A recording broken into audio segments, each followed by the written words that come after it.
I am once again rocking the Gritty Mama's hat, trying to promote this bad boy. I've already got several reservations for pre-orders, but I'm not going to wear it this whole time because you can't see my eyes.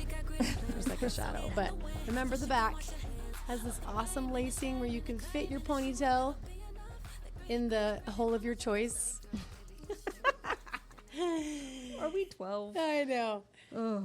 And yeah, we are making record time tonight. It is a Thursday night, 8:20, and we've already had to fix some problems. Yeah, we've had some podcasting issues, and it's middle of the week, so I don't know if we're more tired or just as tired, but we're here, and we hope everybody had a good Thanksgiving.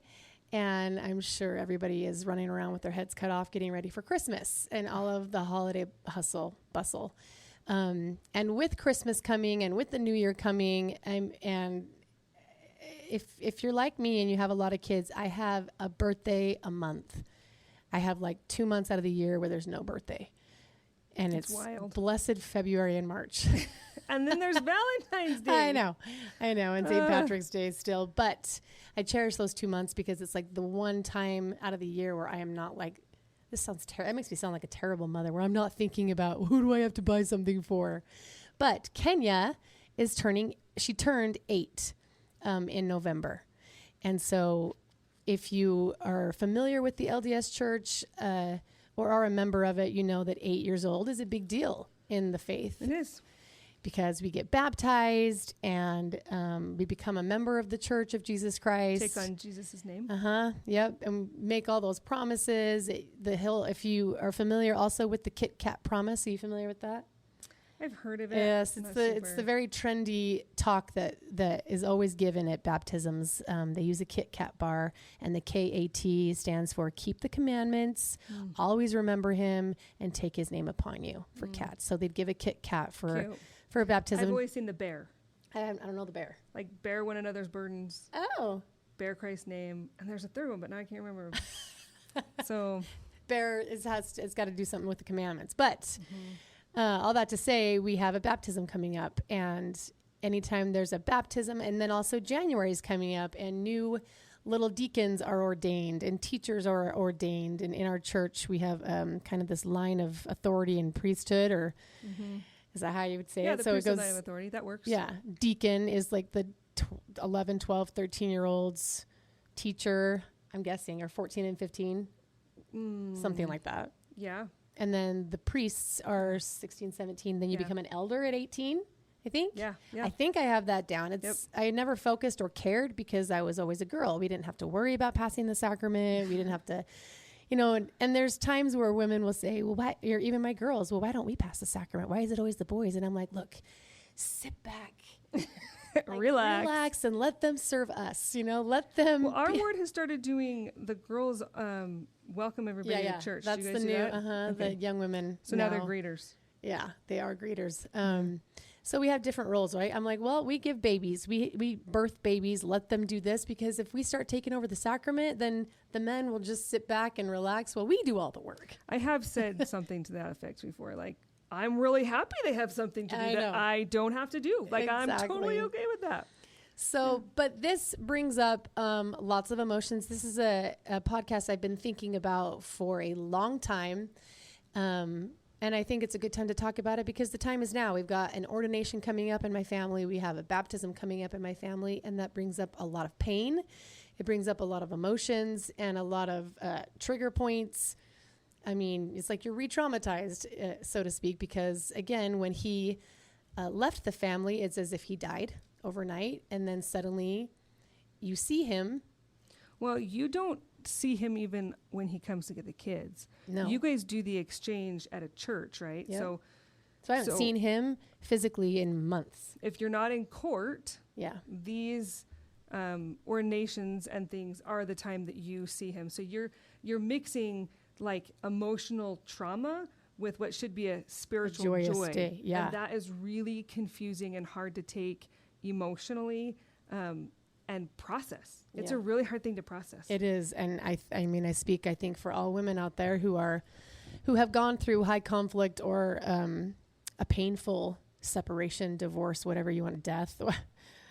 I mean, it is like a death, right? So well, you have to mourn, as Dr. Deloney would say, you have to mourn what was, the relationship that was. Yeah, grieving what it was. And then, like, I mean, I remember we've had now 2 baptisms and I think 2 ordinations. Xander was ordained a deacon, and I mean, I don't know if we talk about that now, or I think that I will, because it's a big, beefy part of the story. But when the petitioner first left, my bishop said to me, he actually called me in to talk with him. And this is why I believe in the mantle of a bishop and the calling of a bishop, because I never would have gone into him. How often have you gone into your bishop?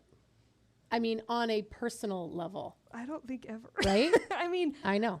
Tithing, yes. Temple recommends, yes. Callings, yes. Like, I have lots of memories going through my head of being with the bishop, but I don't think I've ever called and said, I need an appointment with the bishop. And I hadn't either. And I never would have, because I'm going to go to my dad first. I'm going to go to my brother. I'm going to talk to a girlfriend. And, I don't want to trouble the bishop more. I grew up with a dad that was gone a lot with church things, with people who needed help. And we were always a little bugged. Dad's at the church. I mean, he was serving. He was doing what he needed to do. And I think about it now, and he was sacrificing, and he was giving his time, talents, and everything he had. It's what we covenant to do. And so I'm proud of that. But as little kids, we were like, oh, he's always gone. So I never wanted to trouble the bishop or his counselors, but, and I never would have. But it was the bishop who called me in and said, I want to talk to you. Are you okay? And I said, yeah, I'm fine. And I brushed him off. That I wasn't in his office. Okay. This was just in passing.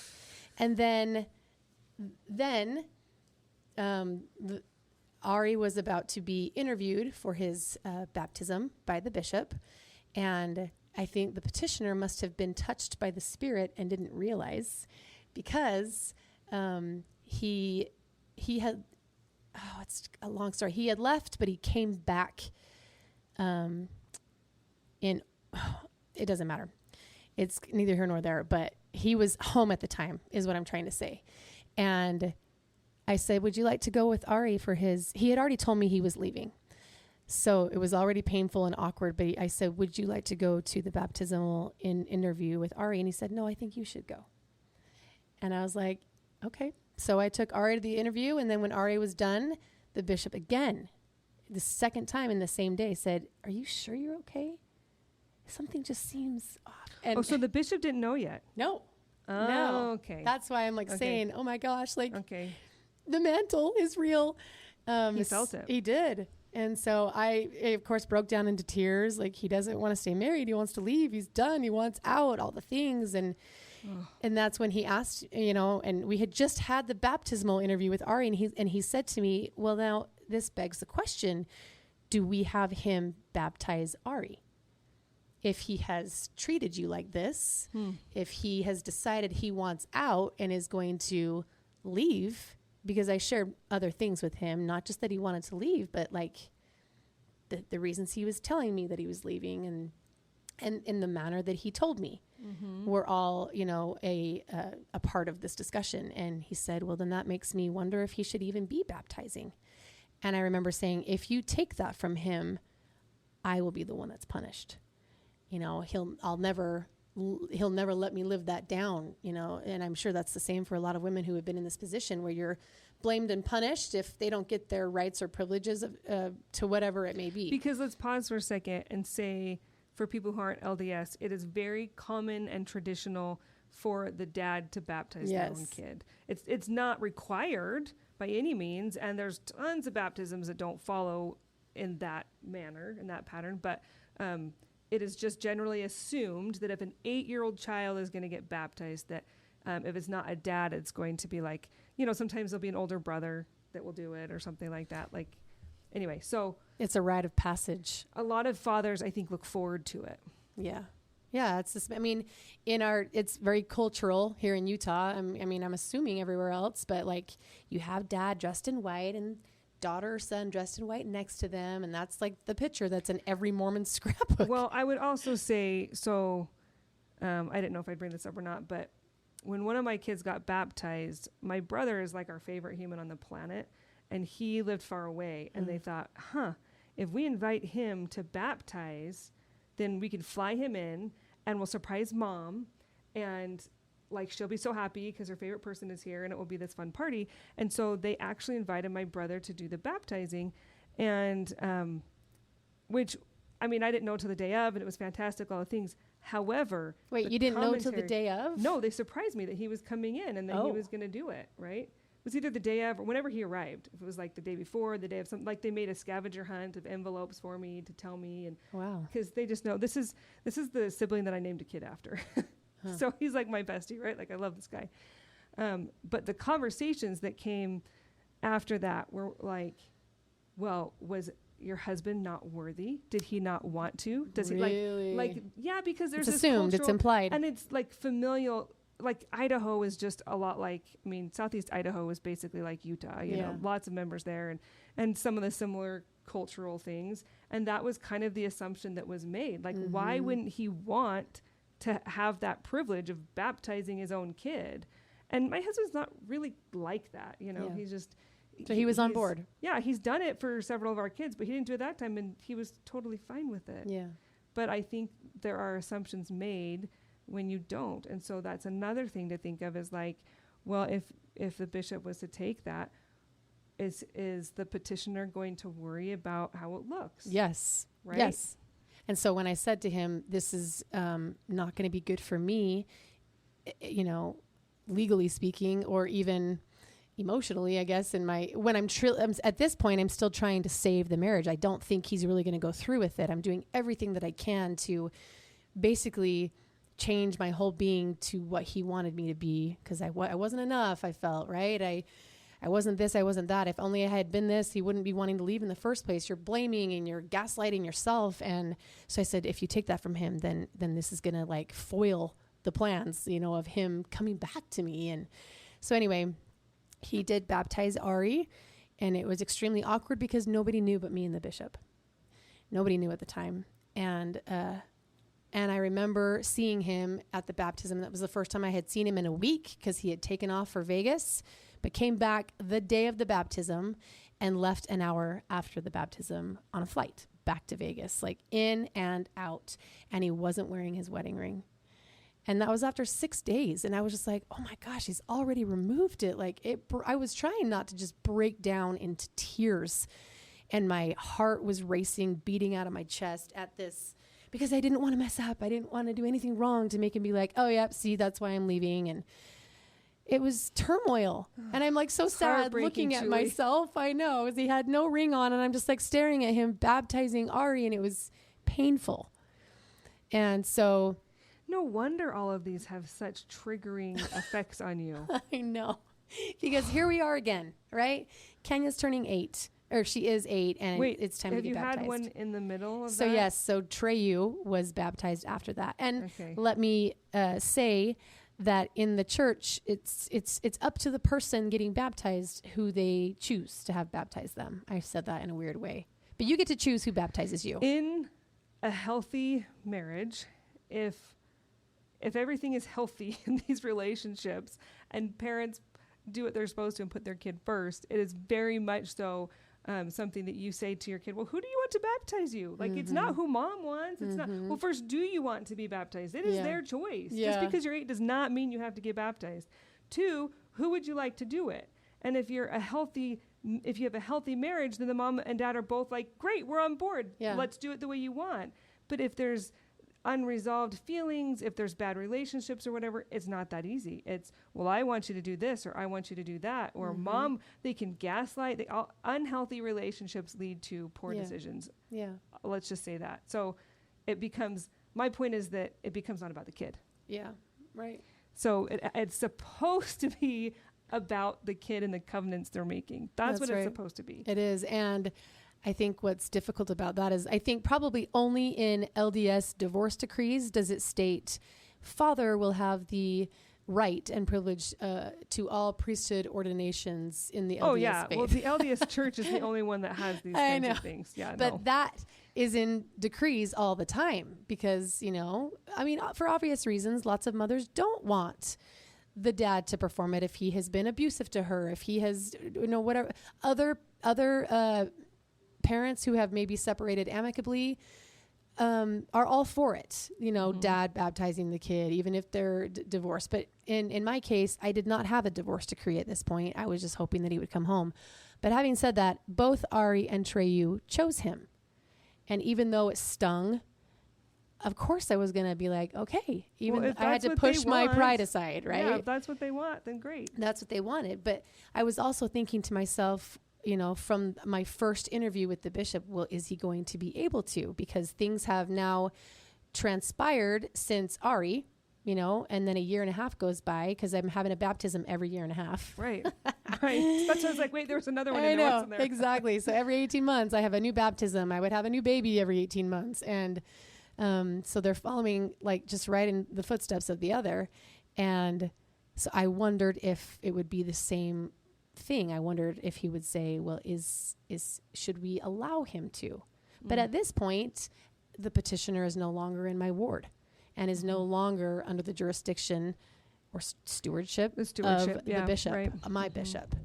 So at that point, then it gets tricky and it gets complicated because you have two bishops both vying for their ward member.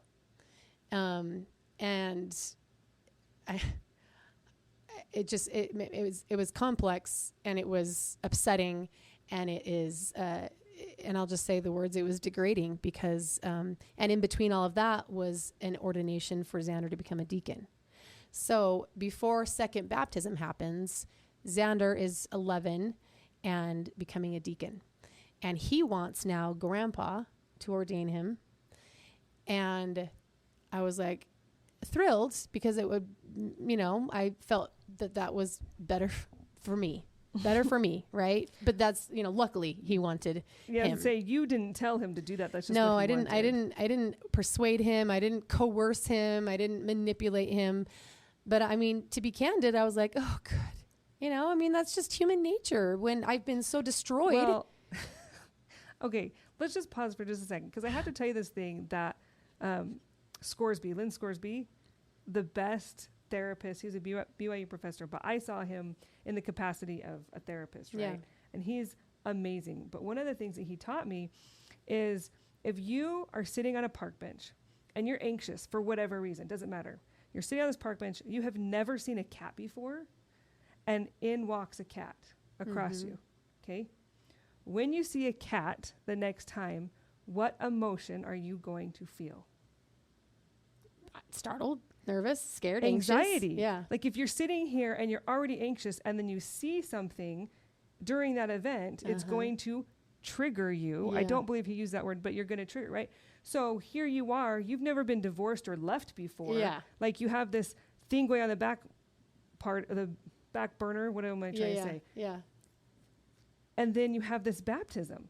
And now every time you have a baptism, it's like this dang cat that comes back, right? And so I'm just putting these pieces together from like a psychological standpoint. Yeah. Like, of course, when you are talking about these religious things that are coming up like that, it's going to bring you right back to that place. Yep. So, of course, Julie, you're going to say, the cat's literally back in the bag. Exactly. I don't have to see the freaking cat, Yeah. And nobody can blame you. Yeah. And nobody can blame you. I'll be honest about that. And I think that there's so many women that are like, I'm sure there are women and men, or whoever, because the women don't do the ordinations, but I'm sure there are cases where women do persuade and do coerce. But that was not what I was doing. And I didn't realize that even by me being relieved that he chose my dad, that it was going to actually cause more problems. So, who told the petitioner? My dad. My dad was respectable and honorable enough that he sent a message to the petitioner and said, I just want to let you know that Xander has asked me to ordain him. And I said that I would be happy to. And the petitioner responded with, thank you for letting me know. And that was it. He didn't ask what time. He didn't ask when. He didn't ask where.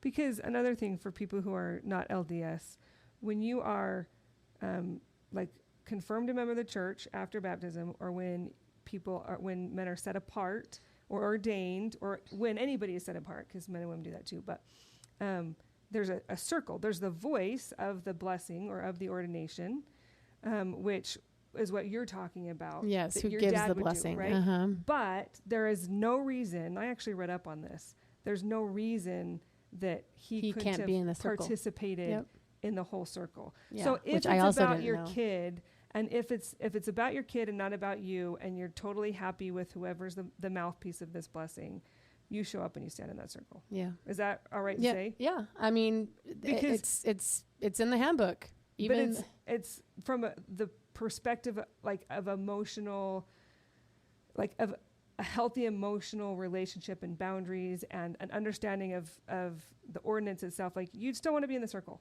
Mm-hmm. You still want to be part of it. Just because you're not the voice doesn't mean that it's not cool. It's considered in our culture a right and a privilege when somebody is blessing a baby or confirming after a baptism or an ordination to be asked to come and stand in the circle. Mm-hmm. Right. And then they all, again, for people who don't understand our kind of funny culture, the person receiving the blessing or the ordination, they're in the center of a circle of men, and those men lay their hands on their head and they set them apart in that calling or that ordination. And there's one person that's the mouthpiece that says the prayer, basically. Yeah. So when you talk about an ordination, you have to also remember that it's not just a one person event, if that makes sense. There's several people that can come. But the problem that I was having was that my kids didn't want to come. So lots of times family members will be there for the ordination of the kid, becoming a deacon or a teacher or a priest or whatever. My kids didn't want to come if the petitioner was going to be there. So that is tricky. And then I had another issue where... And if they don't come, are you in trouble? Do they have to come to that? Because it's not like I don't think they have to. No, okay. No. But even at the baptism, some of my family members were out of town. Other family members did not want to come because they couldn't be honest with themselves by standing in the circle with the petitioner. So they didn't even come to the baptism because they couldn't bring themselves. And that sounds harsh. And that sounds was it the baptism or the ordination? That one was the baptism. Really? Yeah. Some of them were out of town. So it was a smaller baptism because they couldn't bear the thought of, I don't hold it against them because I was feeling the same way, but I mean, it just brings up so many emotions, and it's just like this toxic feeling. I hate to say the word, but it was just this toxicity, this cancer that you want to be relieved of, and you want to be excited, but instead it's like, you feel you dread a sense of dread, but also guilt because you should be happy. You should be focusing on the ordinance, and all you can focus on is. Mm-hmm. And I even all I do is stare at his fingers. Isn't that so dumb? I mean, 3.5 years later, I'm looking at his fingers because it's not a promise ring. It's not an engagement ring. It is a ring that my sweet viewers pitched in to buy for me that has the birthstones of each of my kids. Which was a cute idea. Yeah. And they did that so that it wasn't so painful when I actually did take off my wedding ring. And in fact, as I was talking about in the last podcast, when my dad said, "Why are you still wearing your wedding ring?" And I was like, "Well, because I'm still sealed." And that's when he said, that was broken a long time ago. It was then that very night that I ripped the ring off and I sold it at a pawn shop for $150, might I add. Fake. Anyway, but I digress. Where were we? Seeing him and looking at his hands. Yeah, I'm looking at his fingers. In that moment, you feel guilty because instead of feeling the joy and the excitement for your kid and all of that, you're just focusing on the trauma. That's where your nervous system is to blame for a lot of this, right? That's where your nervous system goes. And I think when I think of the conflict that there's a few conflicts I can think of with different people in my life, and I do what I can to avoid the situation myself, right? But the people that I'm thinking of are far enough away that I can do a pretty good job of that. Yeah. But there's nothing you can do when you have 8 kids with somebody to never see them. No. There's nothing you can do. Well, and I think the other thing that was difficult for me, and this is not to pat my own back or toot my own horn, but for other women that are experiencing this or have in the past, I did the program. I planned the baptism. I rehearsed with the kids the musical number. I found the talks. I found someone to lead the music, someone to play the piano. I got the white clothing. I set up the chairs. I got the desserts. And you did it all. You were the event planner. And the petitioner showed up, as per usual. Right? I was going to say, that sounds familiar, just with motherhood in general. Showed up, and not that he received all the glory, because that's not what this is, but it was like there was the pinnacle, right? Standing in the font, father and son, and I'm just like on the sidelines, you know? Not that I'm like, look at me, but it just was like, this is unbelievable. The unfairness, right? It just feels degrading. It felt wrong. Well, I think part of the feeling, I'm just putting this together now, so tell me if I'm wrong, but I feel like in these moments, like our kids are used to seeing us. I mean, like I'm right now I'm thinking about Christmas. Yeah. And I was joking with some moms today, like, when we would love Christmas too if we showed up Christmas morning and everybody had all these things and they were magically but I got a robe. wrapped. And have you seen that? Oh no. Saturday Night Live. But I got a robe. But if you like if you have this magical thing created for you and you show up and it's wonderful, like how nice would that be, right? But it's like the idea of the Disneyland parent, you know, like you're the everyday parent and you put forth all of this effort and it's what's expected of you and you feel like your kids don't recognize it. And then the other parent who does absolutely nothing, but they haven't seen in such a long time. So they're just, oh, there he is. And he's gracing us with his presence. And so they're so excited to see him. And you're like, what the hell? Yeah. I put forth so much effort for you every day. And I don't get that hug. I don't get the whites of your eyes. Yeah. I don't get that attention. You know, it's like, I think that's part of it is realizing that like you put forth so much effort hoping that one day when your own kids are doing this for their kids, they'll wake up and be like, my mom was freaking awesome that she did all these things, but they are just used to it. It's like, you know, the fact that a fish is swimming in water and doesn't even know that they're in water. Right.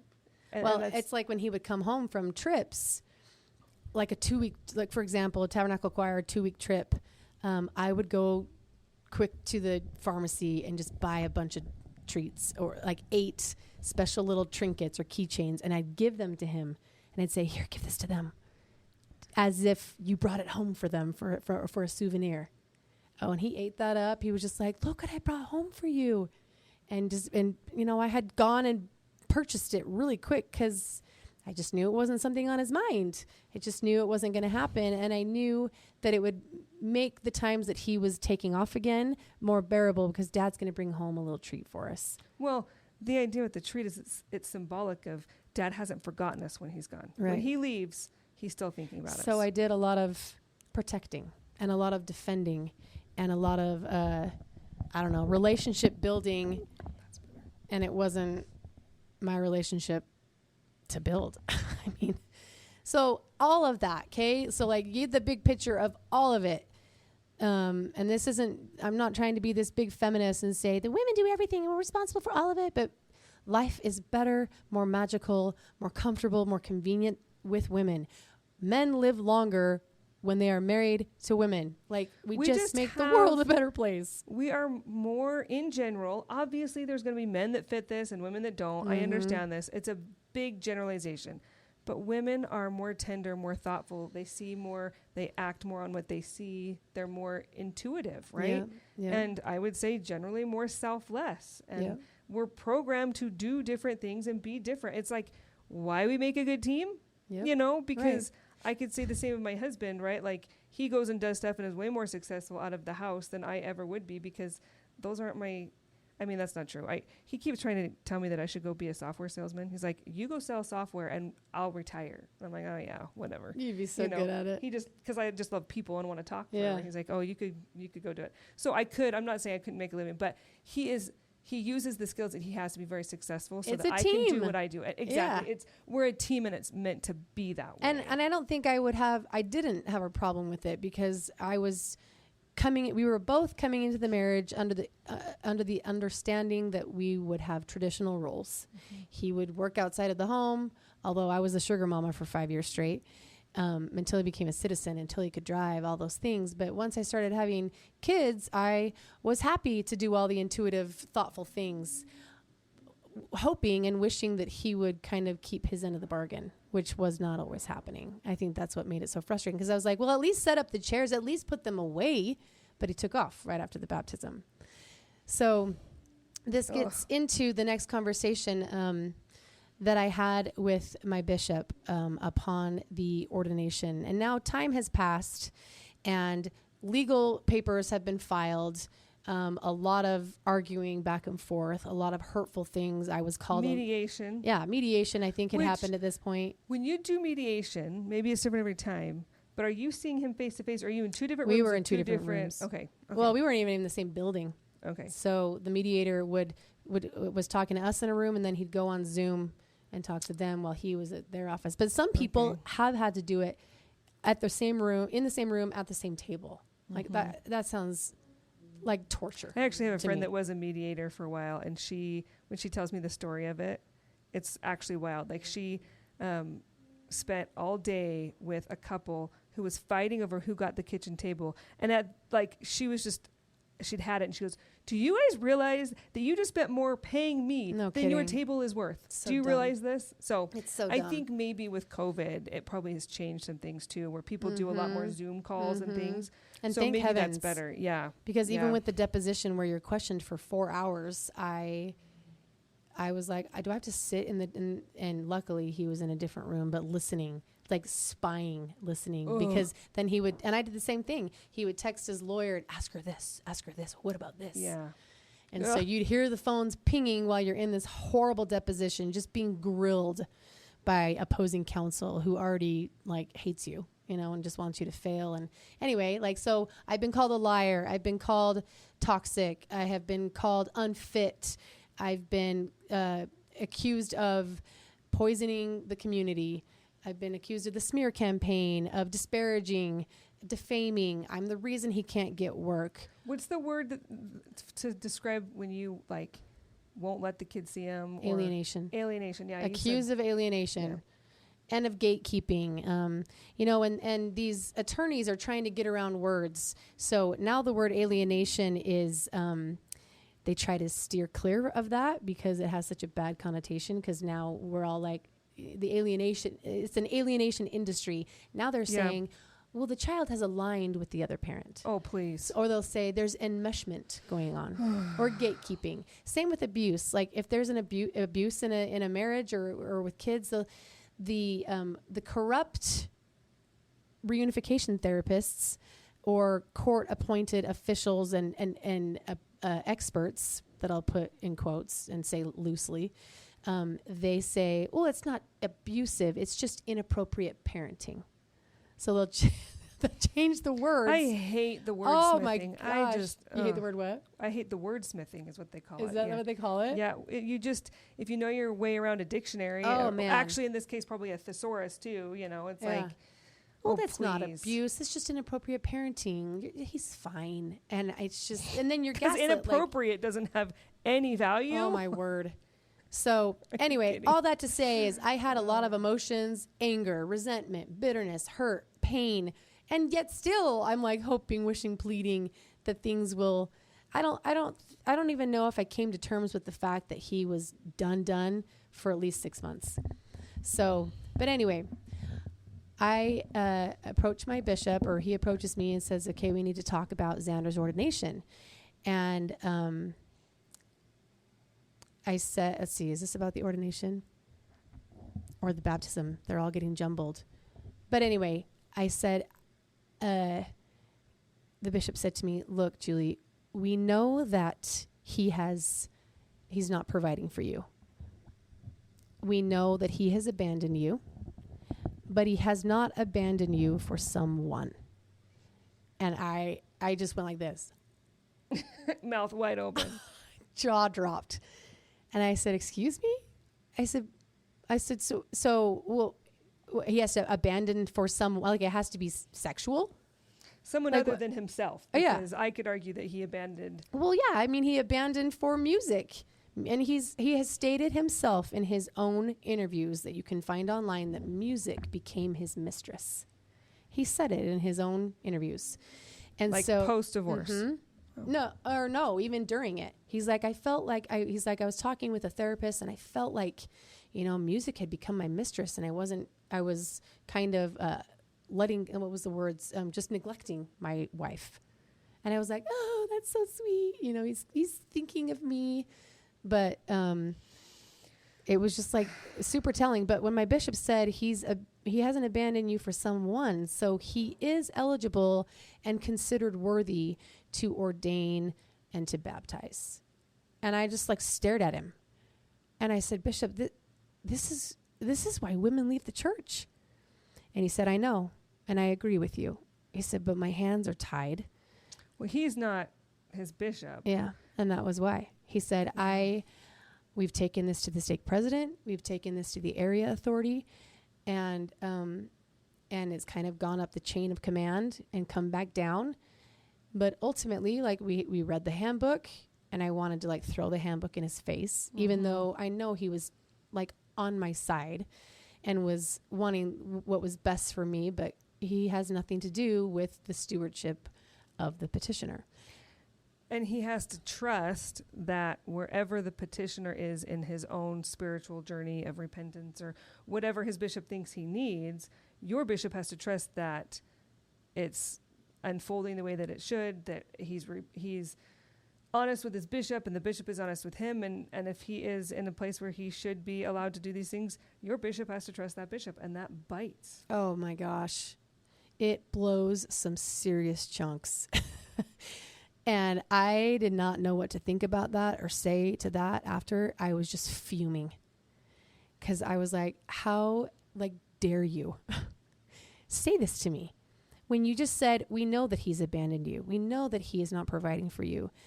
But unless he's had sex and unless you can prove it, sorry.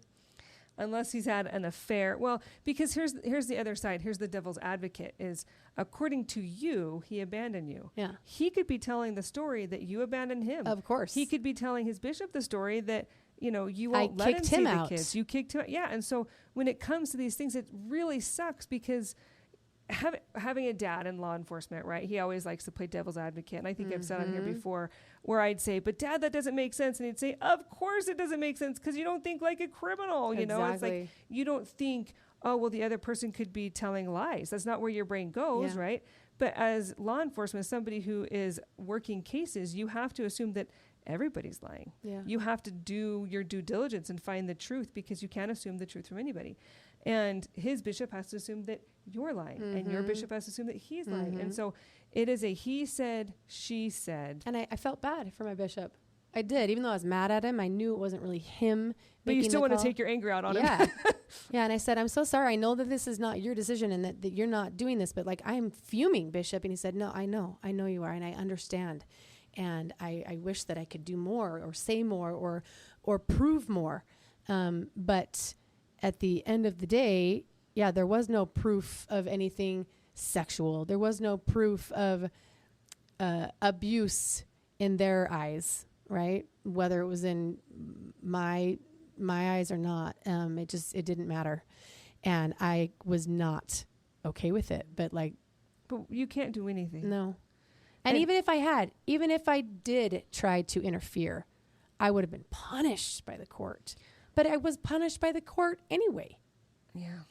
So maybe we'll get into that into the next podcast because we are now about 40 minutes in. So we can kind of finish this one in the next podcast for next week. But I wanted to round this out by saying that we have to remember that these bishops are volunteers.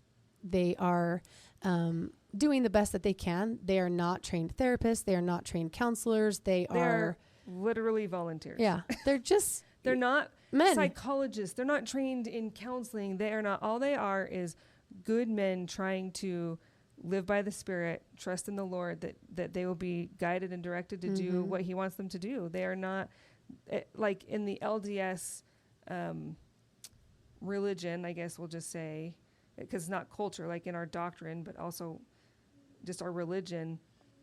Most people in the church that hold callings, even of authority, on a local level, until you get to the Salt Lake level, right? Until you are an apostle, nobody's paid. The apostles, they have like a living stipend, right? Because they are it's like their full-time job. Mm-hmm. But when Julie says a bishop or any of our local clergy members, they have full-time jobs, right? Yeah.